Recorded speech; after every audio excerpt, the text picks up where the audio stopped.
Alors que des combats intenses ont eu lieu 3 jours durant à Abidjan, un calme relatif était revenu dimanche dans la capitale économique ivoirienne.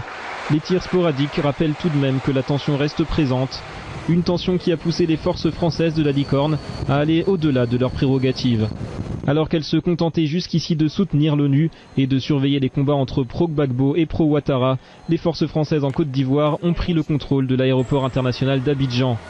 Une soudaine prise d'initiative qui a mobilisé 300 hommes supplémentaires pour porter à 1500 l'effectif total des militaires français sur le terrain. Le camp militaire français est situé à proximité de l'aéroport et sa prise doit permettre de garantir aux ressortissants français de pouvoir quitter le territoire ivoirien à tout moment. Une initiative qui n'est pas de nature à réjouir les partisans de Laurent Gbagbo.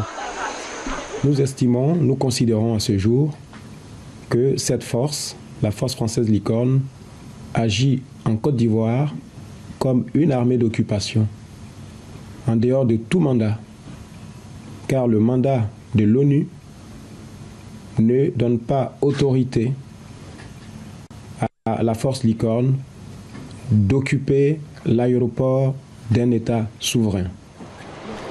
Officiellement, le rôle des soldats de l'opération Licorne se limite aujourd'hui à assurer la sécurité des quelques 12 000 ressortissants français en Côte d'Ivoire et à procéder à leur éventuelle évacuation sur décision du Quai d'Orsay.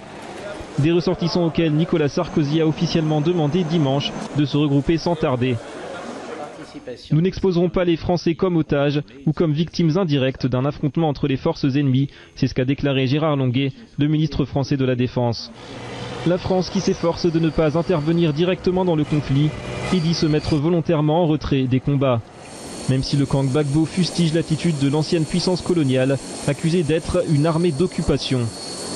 Ce n'est pas à l'Amérique ni à la France de déterminer, de décider qui doit conduire la destinée de la Côte d'Ivoire.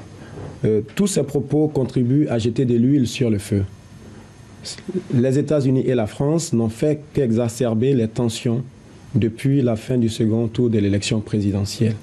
Deux grandes puissances, mais qui agissent avec irresponsabilité en Côte d'Ivoire. La propagande bat son plein et l'opposition à la politique française permet au moins aux forces de Gbagbo de se mobiliser alors que leur défaite semble se rapprocher.